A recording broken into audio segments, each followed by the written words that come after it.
ముఖ్య అతిథులుగా విచ్చేసినటువంటి పెద్దలు గౌరవనీయులు నిరుద్యోగుల ప్రతినిధి చట్టసభలో తీన్మార్ మల్లన్న గారికి, అదేవిధంగా గిరిజన అభివృద్ధి సహకార సంస్థ చైర్మన్ తేజావత్ బెల్లయ్య నాయక్ గారికి, మహిళల ప్రతినిధిగా విచ్చేసినటువంటి సోదరి సరిత గారికి, అదేవిధంగా మహిళా సాధికారత అభివృద్ధి సంస్థ చైర్మన్ అయినటువంటి అక్క బండ్రు శోభారాణి గారికి, అదేవిధంగా ప్రొఫెసర్ అనర్గళంగా ప్రసంగించి మనకు దిశను చూపించినటువంటి ప్రొఫెసర్ కొండ నాగేశ్వరరావు గారికి, అదేవిధంగా చక్రాల రఘు గారికి, సుదర్శన్ గారికి, మన గాల్రెడ్డి హర్షవర్ధన్ రెడ్డి గారు వారు ఉపాధ్యాయుల ప్రతినిధి, టీపీఆర్టీ వ్యవస్థాపక అధ్యక్షులు, వారు కూడా మాట్లాడతారు తర్వాత 2 నిమిషాలు. నేను కూడా ఎక్కువ మాట్లాడను. అదేవిధంగా మరి ఏపూరి సోమన్న గారికి సలాం, వారి పాటకు సలాం. ఎప్పుడు కూడా మనందరం కూడా వారి పాటకు తప్పకుండా ప్రతి ఒక్కళ్ళు కూడా ఎంతటి వాడైనా సరే సలాం కొట్టాల్సింది. అట్లాంటి ఏపూరి సోమన్న గారికి, అదేవిధంగా మరి సైదిరెడ్డి గారికి, తెలంగాణ తరపున విద్యా పరిరక్షణ సమితి అధ్యక్షులు వారందరికీ, తర్వాత సుధాకర్ గారికి, పట్ల నాగరాజు గారికి, అదేవిధంగా బైరు నాగరాజు గౌడ్ గారికి, బోనాల్ నగేష్ గారికి, అందరికీ కూడా నా యొక్క నమస్కారాలు. ఇంత చలిలో కూడా మీరు వణకకుండా బెణకకుండా ముఖ్య అతిథులు వచ్చారు. ఈ సభ ద్వారా సందేశం వినాలని కూర్చున్నందుకు ప్రత్యేకించి మీ అందరికీ కూడా ధన్యవాదాలు. కృతజ్ఞతా సభ. దేనికి కృతజ్ఞతా సభ? మనం గత 10 ఏళ్ళు బీఆర్ఎస్ పరిపాలనలో ఇదే గడ్డ మీద ఎన్నో పోరాటాలు చేసాం. పారదర్శకంగా పరీక్షలు పెట్టండి, లీకులు లేకుండా పరీక్షలు పెట్టండి, అవినీతి లేకుండా ఉద్యోగాలు భర్తీ చేయండి అని చెప్పి మొత్తుకున్నాం. 2014 నుంచి మొదలు పెడితే చివరి చావు ప్రవళిక వరకు, అంటే అశోక్ నగర్లో మొత్తం 1200 మంది సుమారు నిరుద్యోగులు గత ప్రభుత్వం నోటిఫికేషన్ల జాప్యం మూలంగా చనిపోవడం జరిగింది. అనేక మంది నిరుద్యోగులు, నా తరం నిరుద్యోగులు, తెలంగాణ ఉద్యమంలో 10 ఏళ్ళు మేము కొట్లాడినాం, జైళ్ళ పాలైనాం. తెలంగాణ వచ్చిన తర్వాత జేఎల్ నోటిఫికేషన్ ఎప్పుడు వస్తుంది, డిఎల్ ఎప్పుడు వస్తుంది, గ్రూప్ 2 ఎప్పుడు వస్తుంది, డిఎస్సి ఎప్పుడు వస్తుంది అని చెప్పి ఎదురు చూసేవాళ్ళం. రాక నోటిఫికేషన్ వస్తే అందులో న్యాయపరమైన చిక్కులు. ఆ నోటిఫికేషన్ కాస్త హైకోర్టు మెట్లెక్కి ఇక సంవత్సరాలు కోర్టు వివాదాల్లో చిక్కుకుపోయి అవి భర్తీ కాకపోయాయి. అట్లాంటి పరిస్థితుల నుండి ఇవాళ రేవంత్ రెడ్డి సర్కార్ వచ్చిన తర్వాత 55,143 ఉద్యోగాలు నింపడం నిజంగా చరిత్ర. ఇది ఏ లీకులు లేవు, ఎక్కడ ప్రశ్నాపత్రాలు జిరాక్స్ సెంటర్లో దొరకలేదు మనకి. అదేవిధంగా పారదర్శకంగా వేగవంతంగా కొలువులు ఇచ్చారు. చాలామంది అంటారు అది రేవంత్ రెడ్డి సర్కార్ ఇచ్చిండా అని. చాలామంది బీఆర్ఎస్ వాళ్ళు వేసే ప్రశ్న ఇది.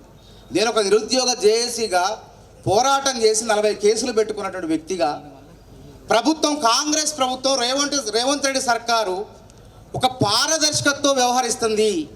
ఆనాటి బీఆర్ఎస్ సర్కారు అసలు జవాబుదారు తనమే లేదు. సింగరేణి ఉద్యోగాలు పెడితే అవినీతి. ఈ విధంగా విద్యార్థులు చెబితే, నిరుద్యోగులు చెబితే సక్రమంగా వ్యవహరించే ప్రభుత్వం కాంగ్రెస్ ప్రభుత్వం, ముఖ్యమంత్రి రేవంత్ రెడ్డి ప్రభుత్వం అని సందర్భంగా తెలియజేసేందుకు ఈ యొక్క సభను కూడా పెట్టడం జరిగింది. కాబట్టి జాబ్ క్యాలెండర్ వేయాలని చెప్పి 2 సార్లు కాకతీయ యూనివర్సిటీ ఉస్మానియా పాదయాత్ర చేసింది నిరుద్యోగ చేసి. జాబ్ క్యాలెండర్ గురించి ఆలోచన కూడా చేయలేదు. నిరుద్యోగుల చిరకాల వాంఛ. జాబ్ క్యాలెండర్ వల్ల ప్రయోజనం ఏంది? ఒక నిరుద్యోగి, సగటు నిరుద్యోగి ప్రణాళికాబద్ధంగా ఏ పరీక్షకు ఎప్పుడు చదువుకోవాలో గందరగోళం లేకుండా చదువుకునేటువంటి అవకాశమే జాబ్ క్యాలెండర్. మరి ఈ జాబ్ క్యాలెండర్ వేయడం కోసం రేవంత్ రెడ్డి గారు ఏం చేశారు? అక్కడ యూపీఎస్సీలో, అంటే సివిల్ సర్వీస్ ఎగ్జామ్స్ ఏ విధంగా అక్కడ భర్తీ చేస్తున్నారు అని చెప్పి ముఖ్యమంత్రి అయిన వెంటనే యూనియన్ పబ్లిక్ సర్వీస్ కమిషన్ చైర్మన్తో 3 గంటల సేపు రేవంత్ రెడ్డి గారు భేటీ అయిపోయి నా రాష్ట్రంలో కూడా ఇదే పారదర్శకంగా టీజీపీఎస్సీని కూడా నేను టీజీపీఎస్సీ ద్వారా నిరుద్యోగులకు కొలువులు నింపాలని చెప్పి కంకణం కట్టుకున్నారు. అందుకే ఆయన అక్కడ నేర్చుకొని ఇక్కడికి వచ్చి ఫస్ట్ ఏం చేసిండు? ఈ రాష్ట్రంలో ఉద్యోగాలు భర్తీ చేయాలంటే దేన్ని ప్రక్షాళన చేయాలంటే తెలంగాణ పబ్లిక్ సర్వీస్ కమిషన్ను ప్రక్షాళన చేయాలని చెప్పి కంకణబద్ధులయ్యారు ముఖ్యమంత్రి గారు. వెంటనే చైర్మన్ అప్పటిదాకా లోపభూయిష్టంగా పరీక్షలు నిర్వహించి నిరుద్యోగుల జీవితాలని నాశనం చేసినటువంటి అప్పటి చైర్మన్ని సభ్యులందరినీ కూడా వాళ్ళని ఇంటికి పంపించిన తర్వాత సమర్థవంతమైనటువంటి అధికారి మహేందర్ రెడ్డి, గురుకులాల్లో చదువుకున్నటువంటి మహేందర్ రెడ్డి, అతని చైర్మన్గా విద్యావేత్తల్ని వివిధ రంగాల్లో నిష్ణాతులైనటువంటి వాళ్ళని మాత్రమే టీఎస్పీఎస్సీ టీజీపీఎస్సీ సభ్యులుగా నియమించి పారదర్శకంగా పరీక్షలు నిర్వహించినందుకు ముఖ్యమంత్రి రేవంత్ రెడ్డికి, ఆయన మంత్రిమండలికి, కాంగ్రెస్ ప్రభుత్వానికి తప్పకుండా మనమందరం కృతజ్ఞతలు చెప్పాలనే ఈ యొక్క కృతజ్ఞతా సభను నిర్వహించడం జరిగింది. ఏమన్నా లోపాలు జరిగినాయా? వాళ్ళ గ్రూప్ 1 పరీక్ష పెట్టడం చేత కాలేదు. 13 ఏళ్లుగా ఈ రాష్ట్రంలో తెలంగాణ బిడ్డలు గ్రూప్ 1 అధికారులు కాకపోయారంటే దానికి కారణం కేసీఆర్ ప్రభుత్వం వ్యవహరించినటువంటి అలసత్వమే మూల కారణం.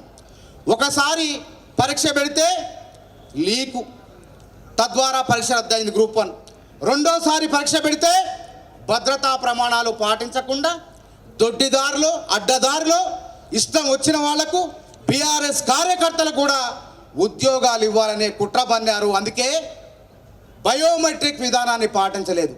కాబట్టి మిత్రులా చెప్పుకుంటూ పోతే చాలా టైం ఉంది. ఇంకా వక్తలు, ప్రధాన వక్త ఇప్పుడు మనం తీర్మానం మల్లన్న గారు కాబట్టి ఈ విధంగా పరీక్షలను పారదర్శకంగా వేగవంతంగా పెట్టడమే కాకుండా విద్యారంగంలో విప్లవాత్మకమైన మార్పులు తెచ్చేందుకు ముఖ్యమంత్రి రేవంత్ రెడ్డి గారు, ఆయన మంత్రిమండలి ప్రయత్నిస్తూనే ఉంది.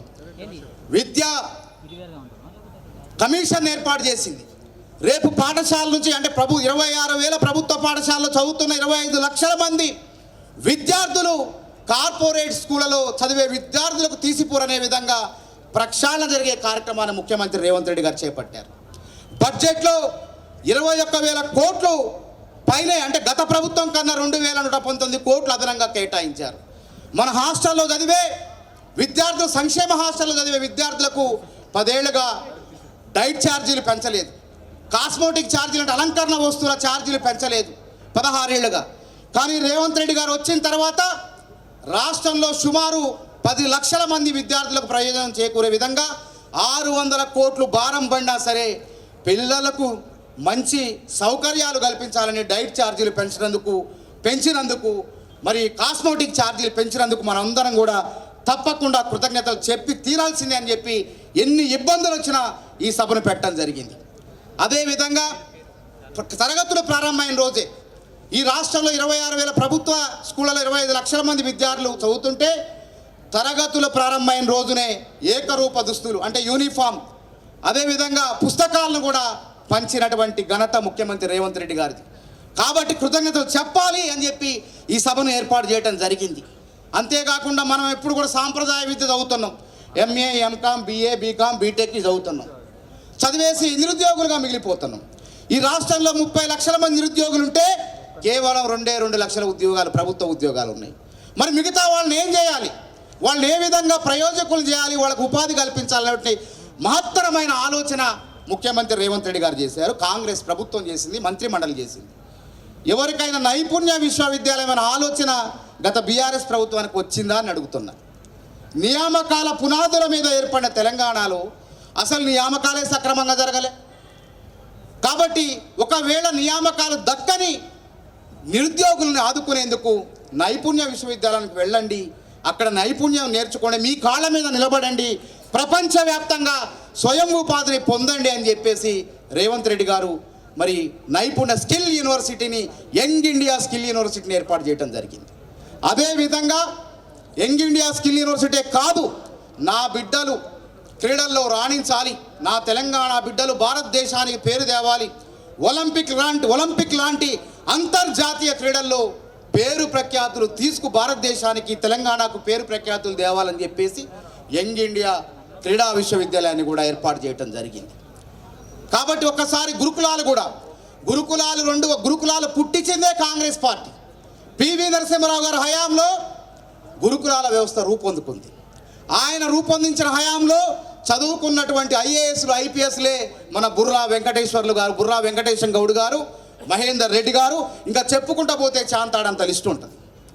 ఆ తర్వాత తెలుగుదేశం ప్రభుత్వం కొంత వాటిని అభివృద్ధి చేసింది. ఆ తర్వాత 200-300 రెసిడెన్షియల్ స్కూల్స్కి పక్కా భవనాలు ఉండేవి. కానీ కేసీఆర్ ప్రభుత్వం వచ్చిన తర్వాత కళాశాలలు పాఠశాలలు మంజూరు చేశారే కానీ పక్కా భవనాలు లేవు, మౌలిక వస్తువులు లేవు. అద్దె భవనాల్లో బీఆర్ఎస్ నాయకుల సంబంధించిన కోళ్ల ఫారాల్లో వాటిని పెట్టేసి దొడ్డిదారులు డబ్బులు దండుకునే ప్రయత్నంగా మార్చారు. కాబట్టి రేవంత్ రెడ్డి గారు గురుకులాలని సంస్కరించాలని ప్రతి నియోజకవర్గంలో 25 ఎకరాల్లో ఆహ్లాదకరమైన క్రీడా ప్రాంగణం కలిగిన ప్రదేశాలని ఎంపిక చేసి పక్కా భవనాలతో మరి సమీకృత గురుకులాలను కట్టే కార్యక్రమాలు నిర్మించే కార్యక్రమాలను చేపట్టడం జరిగింది. ముఖ్యమంత్రి రేవంత్ రెడ్డి పరిపాలన, కాంగ్రెస్ ప్రభుత్వ పరిపాలన నిజంగా విద్యార్థి నిరుద్యోగుల పాలిట స్వర్ణయుగంగా మారిందని చెప్పి చాలామంది విశ్లేషణకు చెబుతున్నారు. ఒక పక్క నిరుద్యోగులకు ఉపాధి చూపించడమే కాకుండా విద్యా రంగాన్ని కూడా సంస్కరించే ప్రయత్నాలు జరుగుతున్నాయి. కాబట్టి ఈ ప్రయత్నంలో మనందరం కూడా ఈ ప్రభుత్వానికి అండగా ఉండి ఇంకా మరిన్ని కార్యక్రమాలు ముందుకు తీసుకుపోయే ప్రయత్నం చేద్దాం. అదేవిధంగా కృతజ్ఞత సభతో పాటు మరి మనం కొన్ని అడగాలి. మల్లన్న గారు వచ్చారు, మనకి ఇచ్చిన హామీలు కూడా కొన్ని ఉన్నాయి. కాబట్టి మనకి ఏవైతే హామీలు ఇచ్చారో ఆ హామీలన్నీ కూడా నెరవేర్చే విధంగా ఇక్కడికి వచ్చిన అతిథుల ద్వారా ముఖ్యమంత్రి గారికి చట్టసభలో చర్చించే విధంగా ఈ యొక్క కృతజ్ఞత సభను ఏర్పాటు చేయడం జరిగింది. కాబట్టి మిత్రులారా, దయచేసి జాబ్ క్యాలెండర్ ప్రక్రియ ఈ నెక్స్ట్ మంత్ వచ్చే నెల నుంచే ప్రారంభం కాబోతుంది. ఈ పాటికి నోటిఫికేషన్లు వచ్చాయి, కానీ వర్గీకరణ అంశం రావడంతో ఏకసభ్య కమిషన్ ఇప్పటికే రేపో మాపో రిపోర్ట్ ఇస్తుంది. ఆ నివేదిక రాంగలోనే టీచర్ ఉద్యోగాలు ఉంటాయి. ప్రతి సంవత్సరం ఇక క్యాలెండర్ వారీగా ఉద్యోగాలు ఉంటాయి. మీరు కలత చెందాల్సిన అవసరం లేదు, ఆత్మహత్యల బాట పట్టాల్సిన అవసరం లేదు. ఒకవేళ ప్రభుత్వ ఉద్యోగం రాకపోతే మన కాళ్ళ మీద మనం నిల్చునేందుకు మరి స్కిల్ యూనివర్సిటీలో అడ్మిషన్ పొంది మన నైపుణ్యాలు పెంచుకొని ప్రపంచవ్యాప్త విస్తృతమైన అవకాశాలు పొందాల్సిందిగా మీ అందరికీ తెలియజేస్తూ నేను ఏమంటానంటే, మన యూనివర్సిటీలో విద్యార్థులు నిరుద్యోగులు అడ్మిషన్ల మీద అడ్మిషన్ అంటే ప్రభుత్వ ఉద్యోగం సాధించే వరకు వేస్తారు. తప్పుగా చేయండి. కానీ ఈసారి ఏం చేస్తారంటే వినూత్నంగా ఉస్మానియా యూనివర్సిటీతో పాటు పీజీ అయిపోయిన తర్వాత లా వేయండి, లా అయిపోయిన తర్వాత అవసరమైతే పిహెచ్డి అయిపోయిన తర్వాత మనకి నైపుణ్య విశ్వవిద్యాలయం మన కోసం ఎదురు చూస్తుంది. ఇటు సాంప్రదాయ విద్యతో పోటీ పరీక్షలకు సిద్ధపడుతూ నైపుణ్య విశ్వవిద్యాలయంలో నైపుణ్య విద్యను నేర్చుకొని 2 రకాలుగా నిరుద్యోగులు ప్రయోజనం పొందాలని మీ అందరికీ సూచిస్తూ ఈ అవకాశం ఇచ్చినటువంటి సోదరులందరూ కూడా మరి ధన్యవాదాలు తెలుపుతూ, ఇంత ఓపికగా మీరు అందరూ కూర్చున్నందుకు ధన్యవాదాలు తెలుపుతూ, ఇంకా బహుమతి ప్రధానోత్సవ కార్యక్రమం ఉంటుంది. నా తర్వాత సోదరి మరి మహిళా సాధికార సంస్థ నా విద్యార్థి అమ్మాయిలు పాపం ఓపికగా కూర్చున్నారు. మరి దయచేసి ఆకలి అవుతున్నది, చలి పెడుతుంది. చక్కని భోజన కార్యక్రమాలు కూడా ఏర్పాటు చేసినాం. రాజీ పడకుండా నిరుద్యోగులు మీటింగ్లకు వస్తే ఉపన్యాసాలు విని మేము కూర్చున్నాం. ఖాళీ కడుపులతో పోవద్దు, ఖర్చైనా పర్వాలేదు, కడుపు నింపి హాస్టల్కు పంపాలనే ఉద్దేశంతో మంచి భోజన కార్యక్రమాలు ఉంటాయి మీటింగ్ అనంతరం. తర్వాత మనం అతిథులు కొద్దిమందే ఉన్నారు. మరి ఎన్ఎస్ఐ రాష్ట్ర అధ్యక్షుడు మన విద్యార్థుల తరపున ఇటీవలే రాష్ట్ర అధ్యక్షుడిగా నియమితుడు కాబడిండు. ఎన్నో పోరాటాలు ఎన్ఎస్ఐలో ఉండి చేసిండు.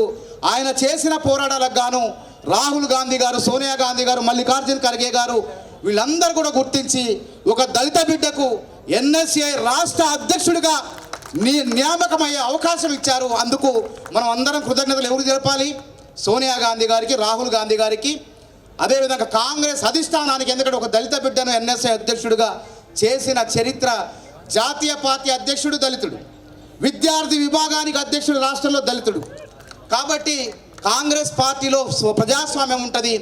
ఎవరైనా మాట్లాడవచ్చు. మాట్లాడినా ఒకవేళ గట్టిగా ప్రశ్నించిన కాంగ్రెస్ నాయకులు పగబట్టి కక్ష తీర్చుకునే రకం కాదు, తెలుసుకొని సమస్య పరిష్కరించే రకం. కాబట్టే ఇక్కడ మీ యొక్క సమస్యలు వినుకుంటూ